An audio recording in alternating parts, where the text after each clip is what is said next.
Imagine you are standing in a large barn. You are holding a tiny baby chick right in the palm of your hand. Oh, those are so fragile. Yeah, exactly. Just a few days old.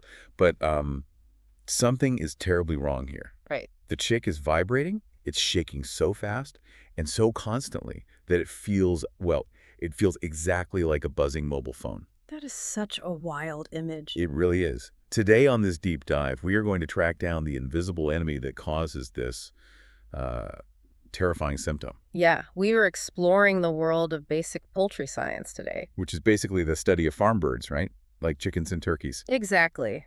And we are looking at a fascinating and honestly a dangerous disease that threatens farms all over the world. We really have a very important mission today. We do. Along our journey into the science, we are going to help you learn professional poultry vocabulary. Because we know you are practicing your English. Right.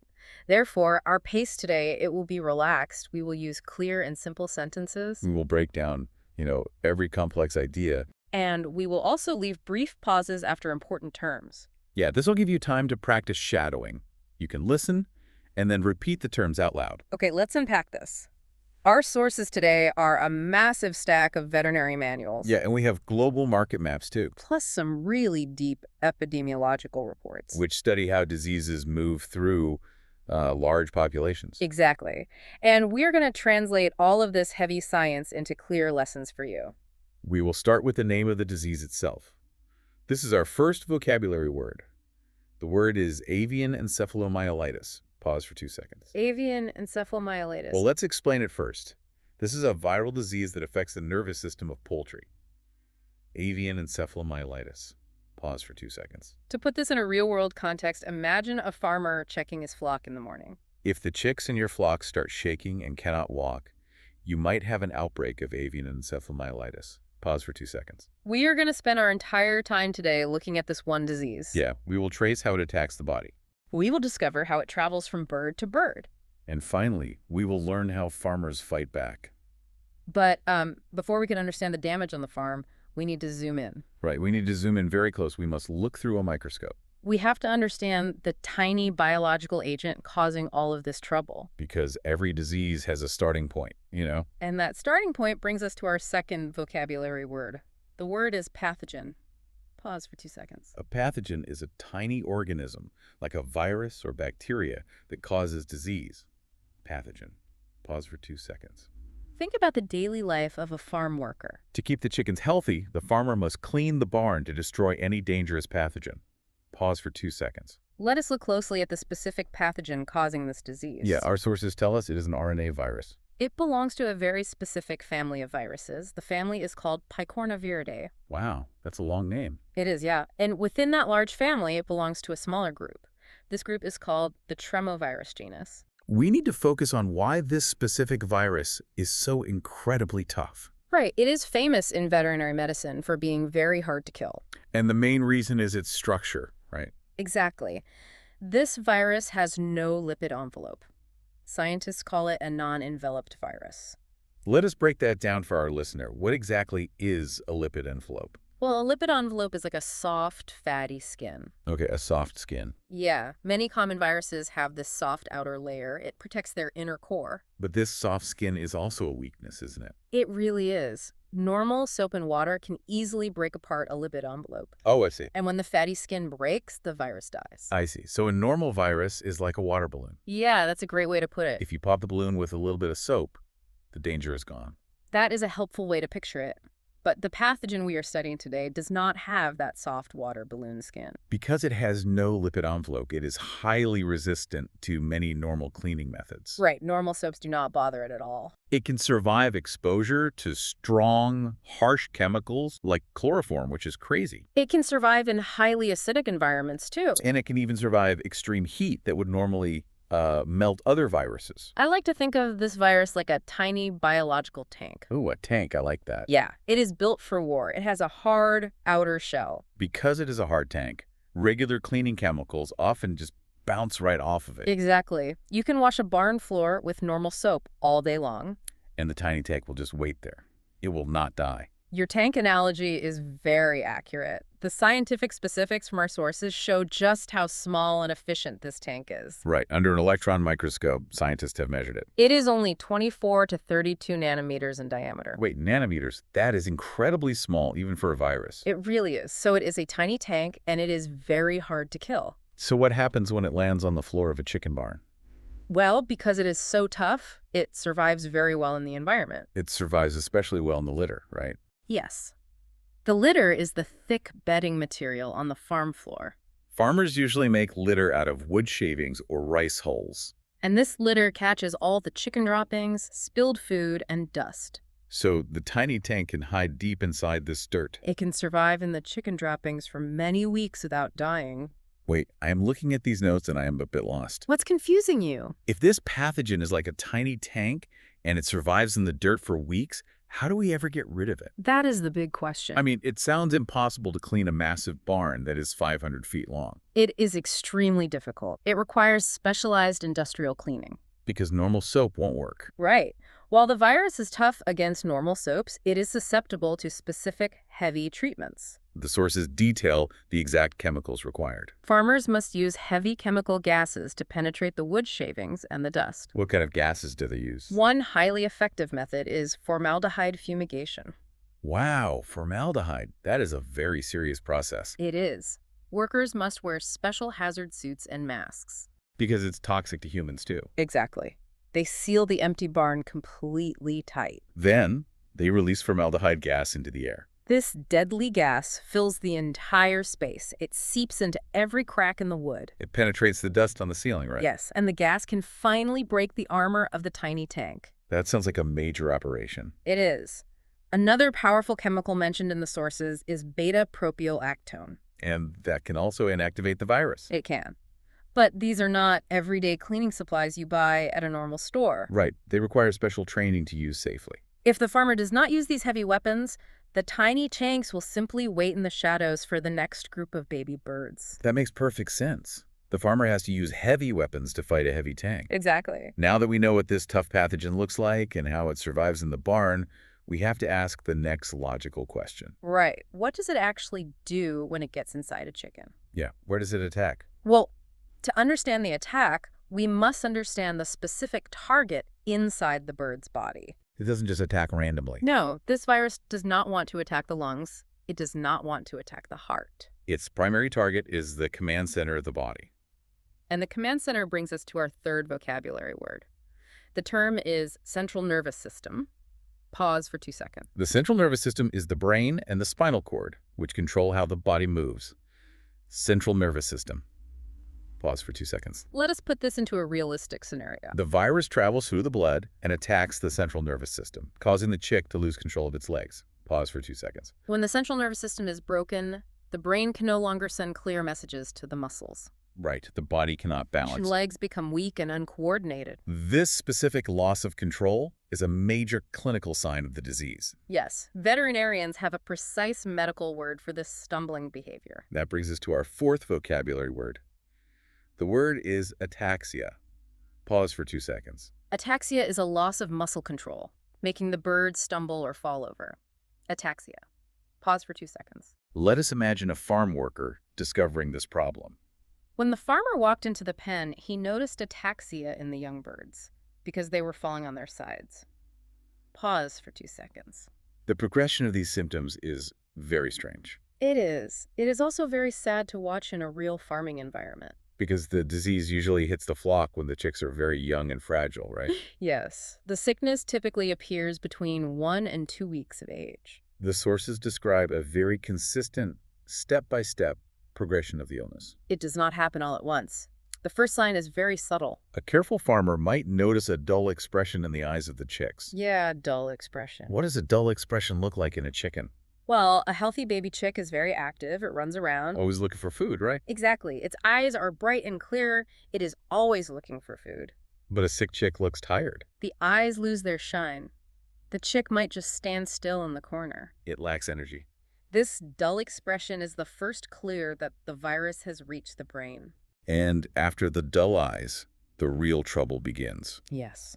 Next, the ataxia begins. The chicks start to stumble as they walk toward the waterline. They lose their natural coordination. They might bump into each other. As the ataxia gets progressively worse, the leg muscles weaken entirely. The chicks can no longer stand up straight on their toes. I read in the sources that they start sitting down in a very unusual way. That is correct. They sit down heavily on their hocks. The hock is the middle joint of the chicken's leg, right? Yes, it is similar to a human ankle. And a normal chicken never walks on its hocks. Never.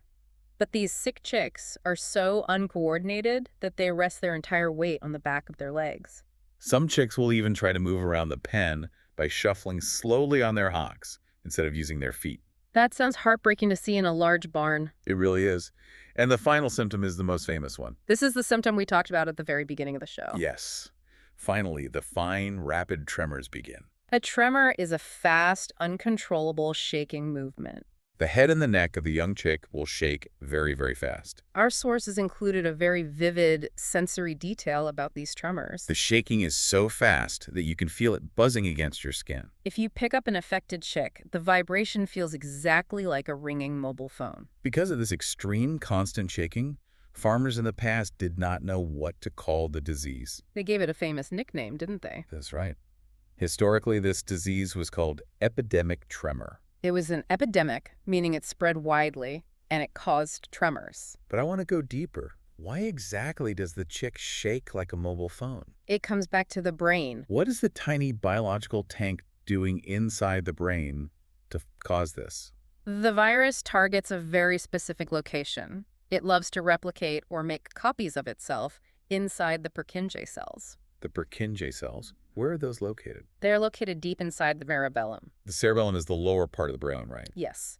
Its main job is to control balance and complex muscle movements. So that's why they can't walk. When the tiny viral tanks invade these Purkinje cells, they start multiplying rapidly. This massive viral invasion causes a biological disaster inside the cell. The scientific term for this disaster is central chromatolysis. Central chromatolysis. Yeah. That sounds like a very heavy medical term. It is a bit heavy, yeah. What does it mean in simple English? In simple English, central chromatolysis means the severe degeneration and breakdown of the neurons. So the brain cells are literally swelling up, falling apart, and dying from the inside out. Exactly. That makes perfect sense now.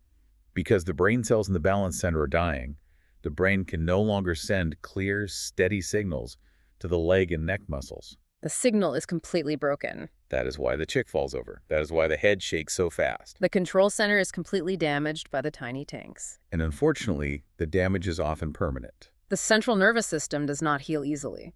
Even if a strong chick manages to survive the initial viral infection, it will carry permanent scars for the rest of its life. The sources mention a very specific scar that affects the eyes. The survivors often develop a thick blue cloudiness in their eyes. These are cataracts. The clear lenses of their eyes become cloudy and blocked. Eventually, these surviving birds become completely blind. This is a massive problem on a commercial farm. I can imagine. A blind chicken has a very hard time finding the feeding lines and the water drinkers in a crowded barn. Right. They cannot compete with the healthy birds. Therefore, even the survivors are usually lost from a farming perspective. What's fascinating here is how differently the virus acts depending on the age of the bird. Yeah, we just spent all this time describing a terrible, deadly disease in young baby chicks. The shaking, the stumbling, the blindness. But if a mature adult bird gets infected, the story changes completely. It is a remarkable difference. Adult birds show almost no nervous system signs at all. So if the exact same tiny tank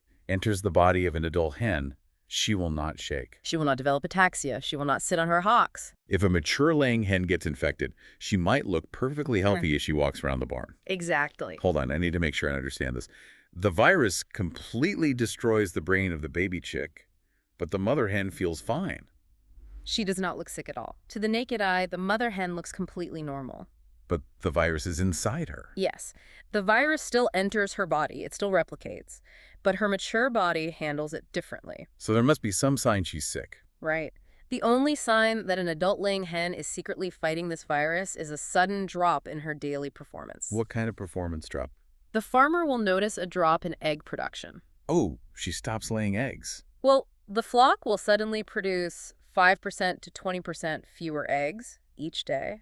This strange drop usually lasts for a couple weeks, and then production slowly returns to normal. Are there any other clues for the farmer? Yes, there will also be a significant drop in hatchability.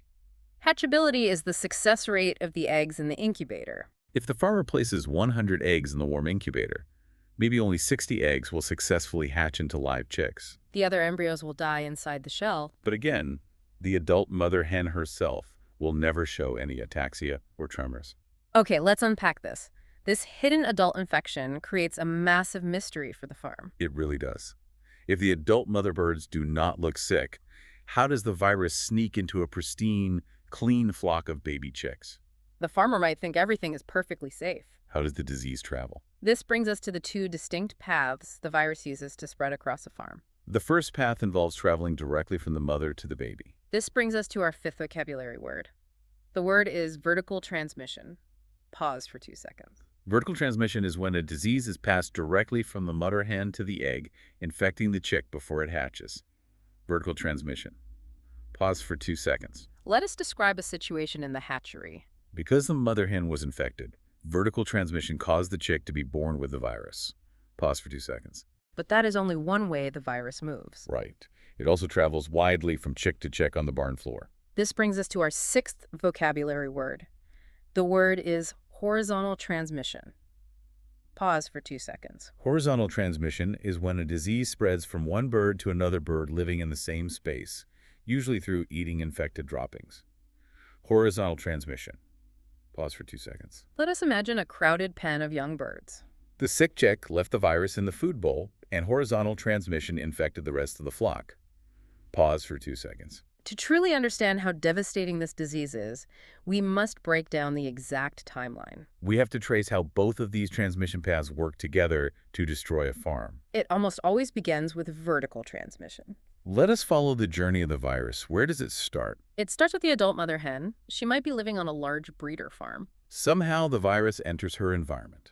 Because she is an adult, her nervous system is mature and resistant. Right, she does not get ataxia. But the virus still successfully enters her body and reaches her bloodstream. And when a virus is traveling freely in the blood, scientists call that viremia, correct? That is correct. During this viremia, the blood pumps the virus all throughout her body. The blood carries the tiny tanks directly to her ovaries. The ovaries are the reproductive organs where she creates the yolks for her eggs. The virus is very small. It slips right inside the developing yolk. So the mother hen lays an egg. The egg has a hard, perfect white shell. It looks completely normal on the outside. Exactly. The farmer collects this beautiful egg. He puts it onto a truck. The truck drives to a massive commercial incubator. The egg sits in a warm, perfectly clean machine for 21 days. The baby chick grows inside.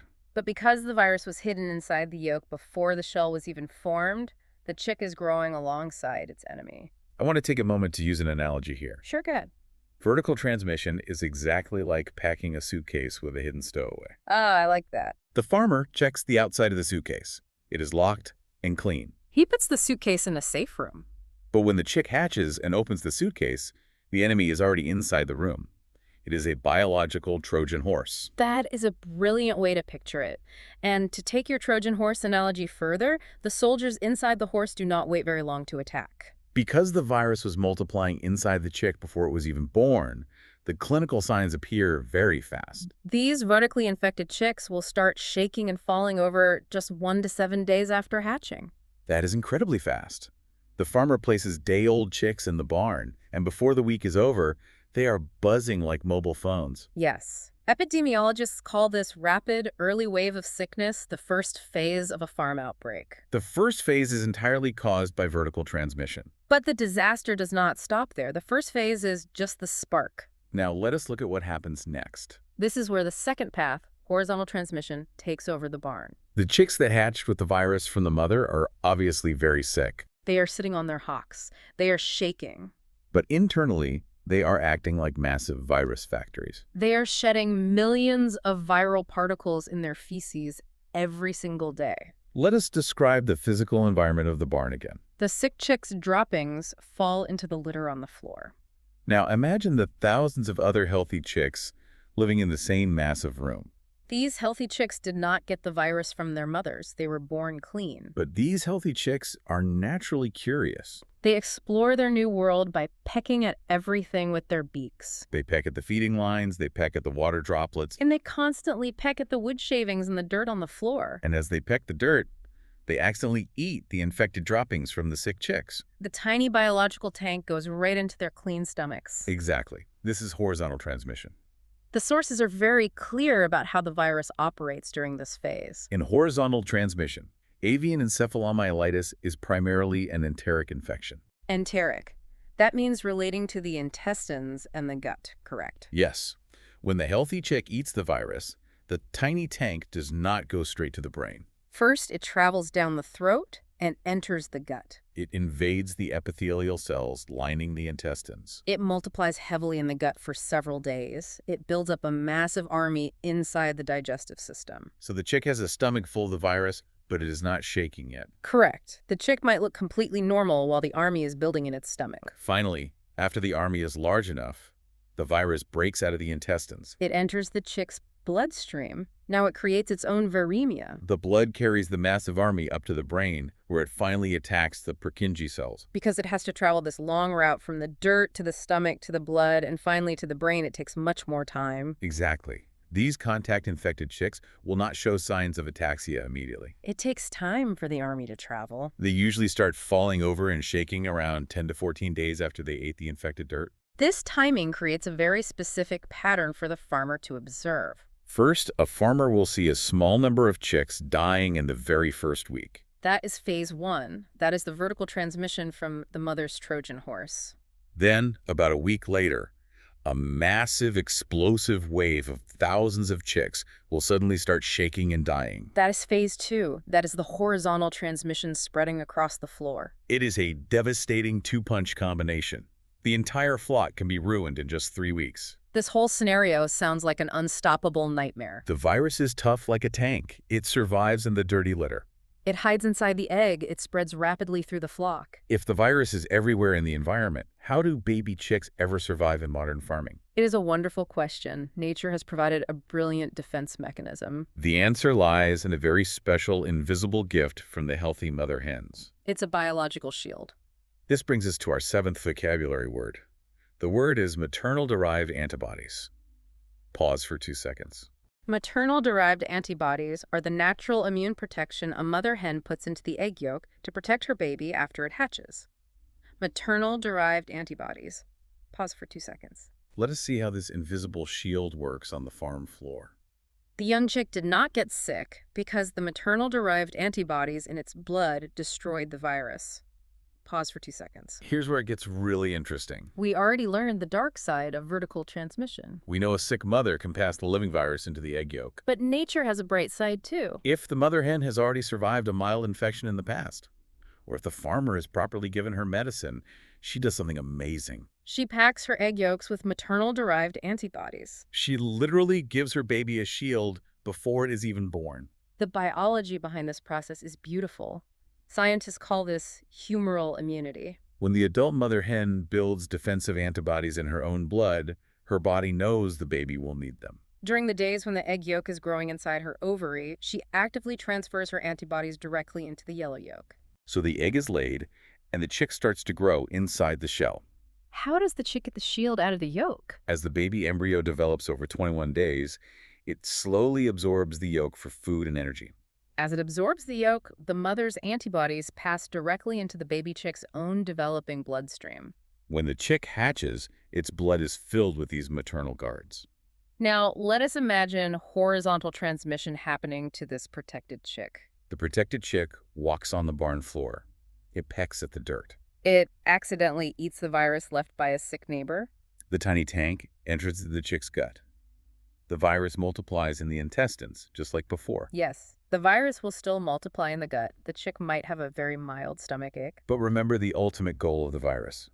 The tiny tank wants to leave the gut and travel through the blood to reach the brain. And this is where the shield activates. When the virus tries to break into the bloodstream, the mother's antibodies are waiting. They recognize the tiny tank immediately. The antibodies surround the virus and destroy it in the blood before it can ever reach the central nervous system. Exactly. The brain remains completely safe. The chick will never develop ataxia. It will never sit on its hocks. It will never shake. The maternal shield saves its life.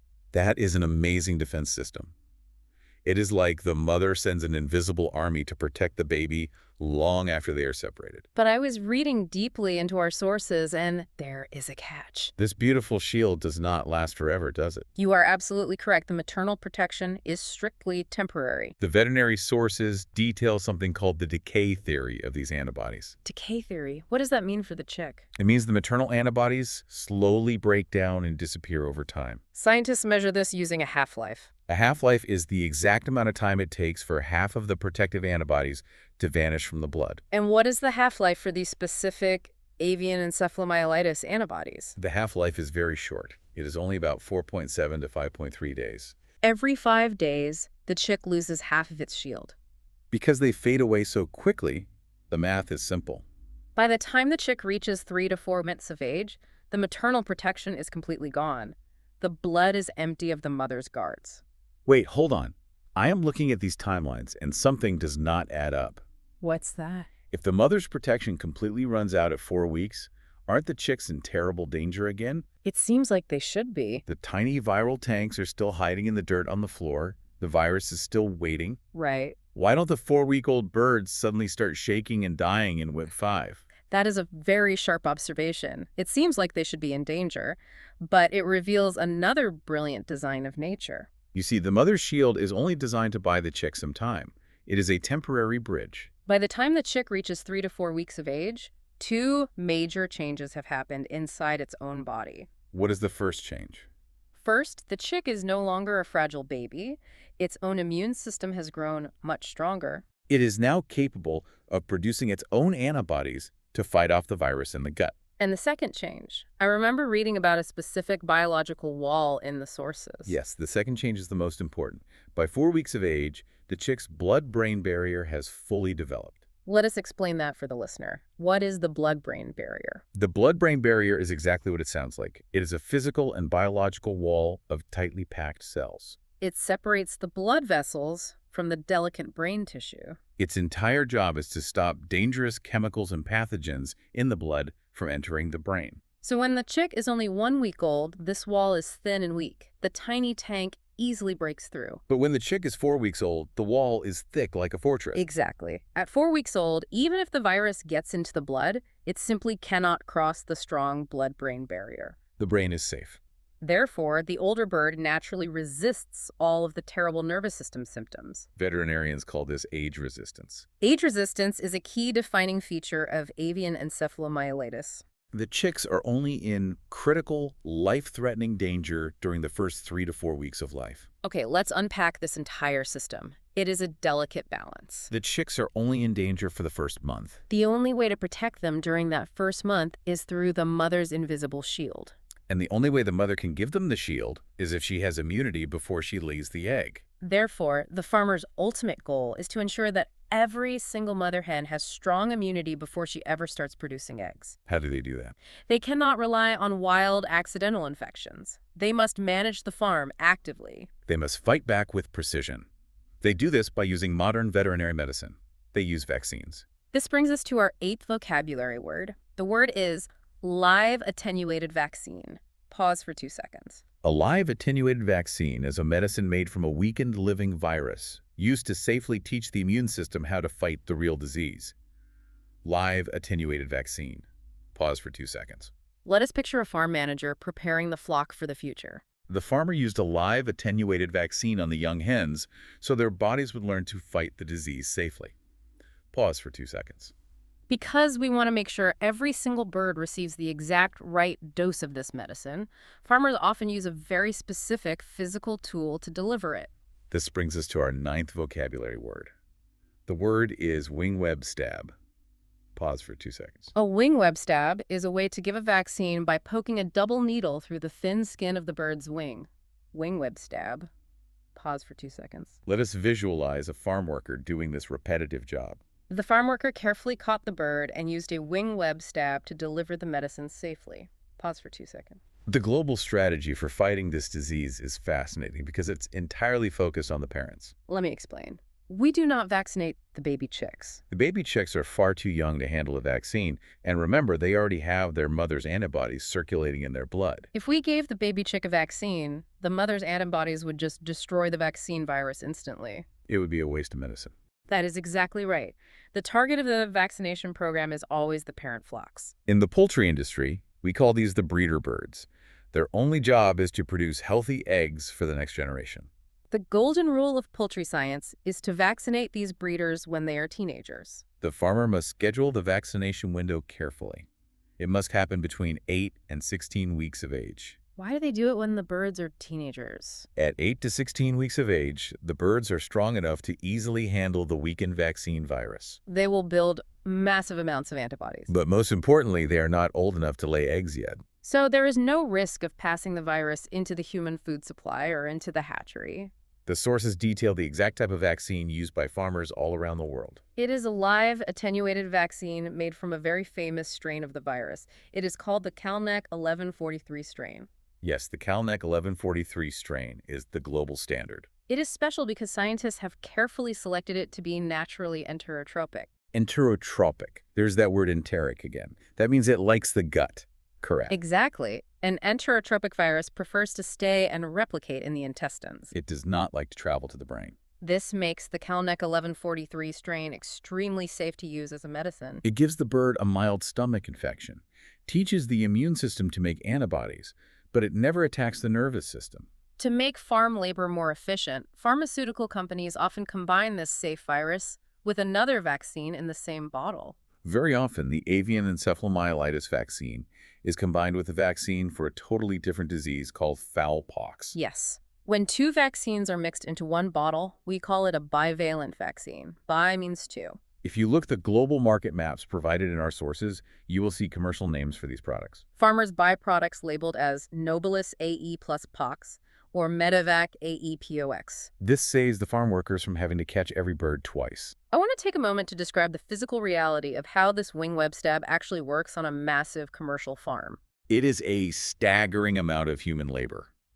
Imagine a barn with 10,000 teenage breeder hens. The farm workers must walk through the dusty barn early in the morning. They have to gently catch every single bird, one by one. It is a physically exhausting day for the crew. The worker holds the struggling bird securely against their body. They gently stretch out one of the wings. If you look closely at a chicken's wing, there is a very thin, translucent piece of skin stretching between the wing bones and the body. It looks very similar to the thin skin between your human thumb and your pointer finger. That thin triangle of skin is the wing web. It is the perfect place for a vaccine because there's no thick muscle tissue and there are very few blood vessels. The worker takes a special tool. It is a small plastic handle with two tiny metal needles at the end. The needles have small grooves cut into them, like the eye of a sewing needle. The worker dips the needles into a glass vial of the vaccine. The liquid vaccine is often dyed a bright blue color. A tiny drop of the blue medicine stays in the grooves of the needle. The blue dye is a clever trick. It allows the farm manager to walk through the barn later and instantly see a blue dot on the wing of every bird that has been successfully treated. The worker quickly and firmly stabs the double needle right through that thin skin of the wing web. They pull the needle out. It takes less than a second. They release the bird and reach for the next one, 10,000 times. It is fast, it is repetitive, but it successfully teaches the bird's body how to make the lifelong antibodies that will protect her future babies. If we connect this to the bigger picture of farm management, there is a massive technical danger hiding here. It is one of the most important rules in veterinary medicine. You mentioned vaccinating the teenage birds between 8 and 16 weeks of age. Yes, that is the golden window. In veterinary science, there is something called a contraindication window. A contraindication means a medical treatment you must absolutely never use under certain conditions because it will cause severe harm. The strict rule for this live vaccine is this: you must never give it to hens that are currently old enough to lay eggs. Furthermore, you must never give it within 4 weeks of them starting to lay their very first eggs. Let us explore what happens if a farmer breaks this rule.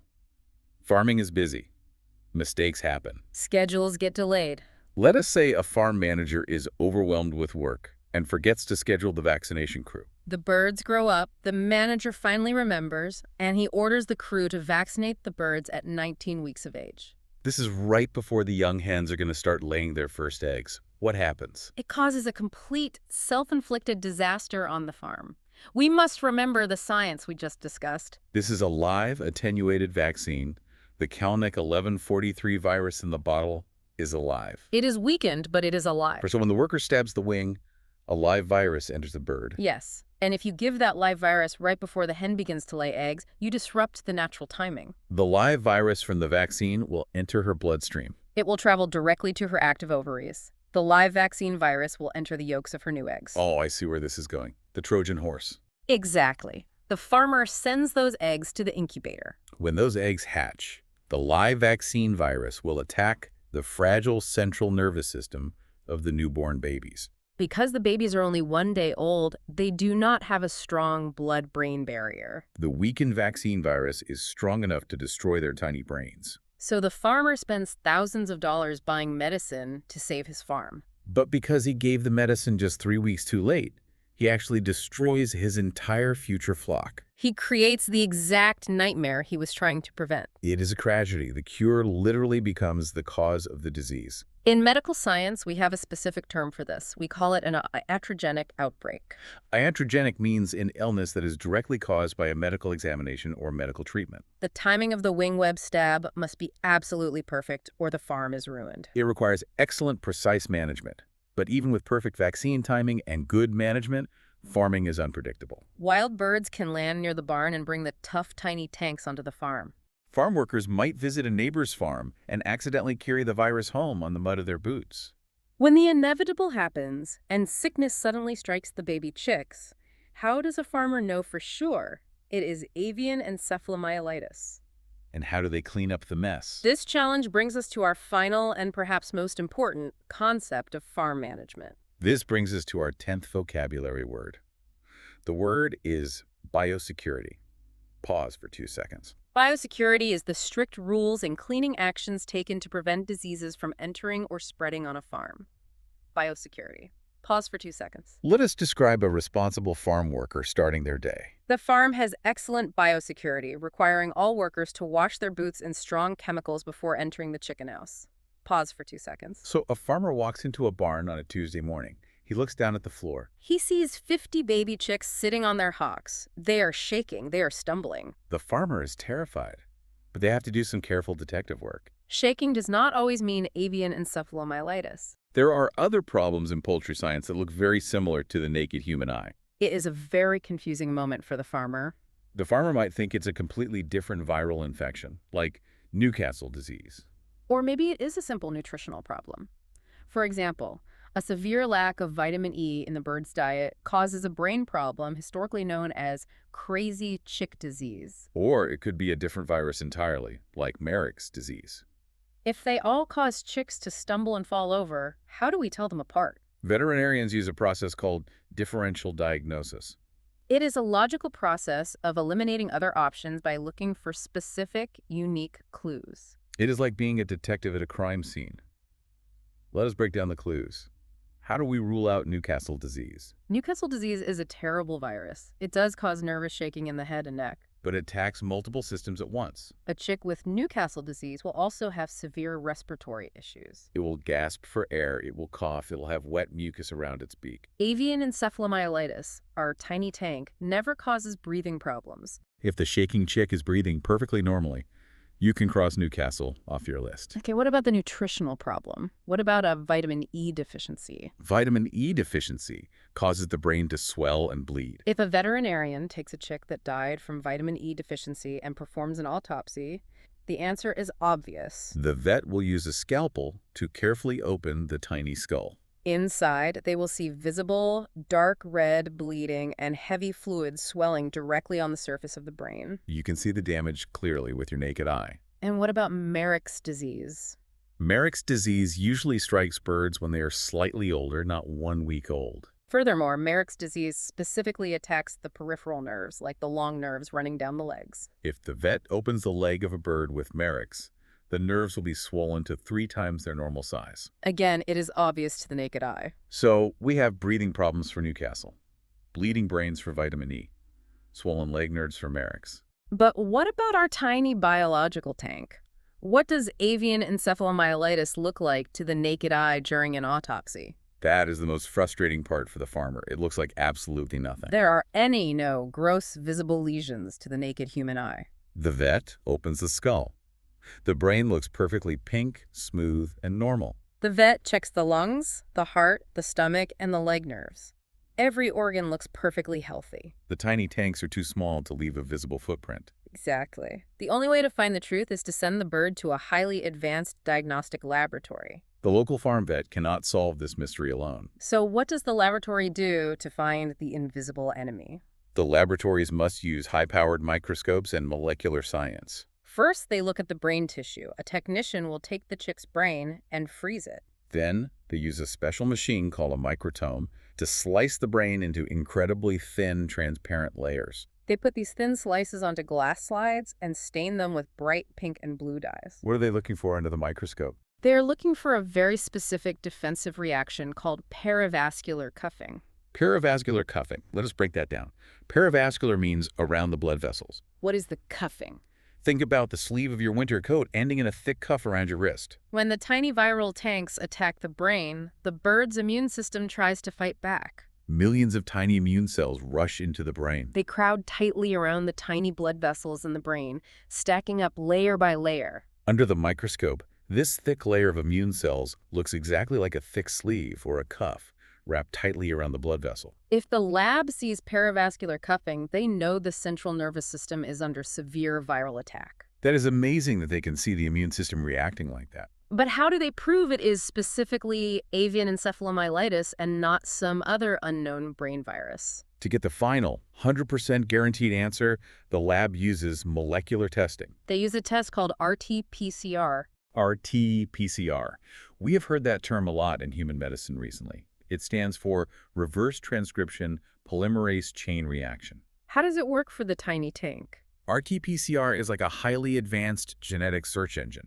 Remember, our tiny tank is an RNA virus. It has a specific string of genetic code hidden inside its hard shell. The laboratory takes a sample from the chick's brain. They use special enzymes to break open any viruses in the sample. Then, the RT-PCR machine searches through all the genetic material. It is looking for the exact, unique genetic signature of the Tremor virus genus. If it finds even a tiny piece of that specific code, the machine amplifies it millions of times until it glows brightly on a computer screen. So the computer screen lights up, and the lab calls the farmer.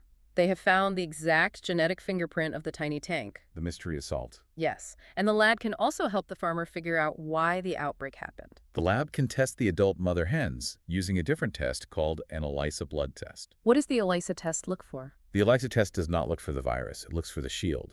The ELISA test searches the adult mother's blood for the presence of maternal-derived antibodies. If the lab tests the mother flock and finds 0 antibodies, the farmer knows exactly what went wrong. The vaccination crew failed. The mothers had no shield to pass down, and the babies were left completely defenseless against the bird. So what does this all mean? It means you cannot guess. You have to use exact science, microscopes, and genetic testing. But more importantly, it means that strict biosecurity is absolutely essential. Once the laboratory confirms you have this tough, non-enveloped virus living on your farm, you have a massive, expensive cleaning job ahead of you. Absolutely. The cleanup is a monumental task. We must remember the beginning of our discussion. This is a tiny tank. Because the virus survives deep in the wood shavings and dirt for many weeks, simply resting the barn or using mild soap will fail. The virus will just wait for the next delivery of baby chicks. Let us walk through the reality of cleaning a contaminated barn. It is not just sweeping the floor. No. Proper cleaning of the barn is a mandatory multi-step process to break the cycle of infection. First, a tractor must drive into the barn and scrape out every single piece of old litter and wood shavings. Tons of contaminated dirt must be carefully removed and safely destroyed far away from other farms. Then comes the water. Yes. Workers must use heavy, high-pressure water hoses to wash every metal bar, every feeding line, and every concrete wall. They must wash away all the organic dust. But the water is only the preparation. And finally, they bring out the heavy weapons. Exactly. Finally, they must use the heavy chemical gases like formaldehyde. They seal the doors. They pump the toxic gas into the empty airspace. The gas sinks into the microscopic pores of the concrete floor. It is the only way to ensure that tiny tanks are truly destroyed. If a farm manager tries to save money by skipping the formaldehyde step, the biosecurity is broken. The virus will survive, and the next flock of chicks will start shaking within a week. It is a constant, never-ending battle. The farm workers catching the birds, the veterinarians designing the vaccine schedule, and the laboratory scientists running the genetic tests all have to work perfectly together. If one person makes a mistake, the tiny tank wins. It is an amazing example of how complex and scientific modern agriculture really is to protect our global food supply. It truly is a chain of protection. Every link must be strong. We hope you have deeply enjoyed this detailed journey into poultry science today. We want to sincerely thank you for practicing your English and learning with us. To help you cement these concepts in your memory, I am going to do a very slow, clear recap of the 10 professional vocabulary words we learned on our deep dive today. Please listen carefully. Think about the biological story we told and practice saying them out loud. Avian encephalomyelitis. Pause for 2 seconds. Pathogen. Pause for 2 seconds. Central nervous system. Pause for 2 seconds. Ataxia. Pause for 2 seconds. Vertical transmission. Pause for 2 seconds. Horizontal transmission. Pause for 2 seconds. Maternal-derived antibodies. Pause for 2 seconds. Live attenuated vaccine. Pause for 2 seconds. Wing-web stab. Pause for 2 seconds. Biosecurity. Pause for 2 seconds. As we finish our deep dive today, our exploration raises an important question for you to think about on your own. We learned today that the Avian Encephalomyelitis Virus is an incredibly tough pathogen. It survives very well in the dirt, the droppings, and the wood-shaving litter of the farm environment. We also learned that horizontal transmission happens when birds peck at this contaminated litter. Today, the global farming industry is rapidly changing. Because of animal welfare concerns, many farms are moving away from small wire cages that keep birds above the floor. They are moving to massive, free-range floor systems, where millions of birds walk and peck directly on the litter every single day. How might this modern shift to cage-free farming impact the spread of this tough, ancient virus in the future? If the birds are always touching the dirt, how will biosecurity adapt? That is a brilliant and challenging thought to leave on. As our farm designs change, the invisible biological tanks will always look for new ways to fight and survive. We must constantly adapt our science to protect the flocks. Thank you again for joining our deep dive today. Keep shadowing our sentences, keep practicing your clear pronunciation, and keep learning about the amazing science happening all around us. We will see you next time.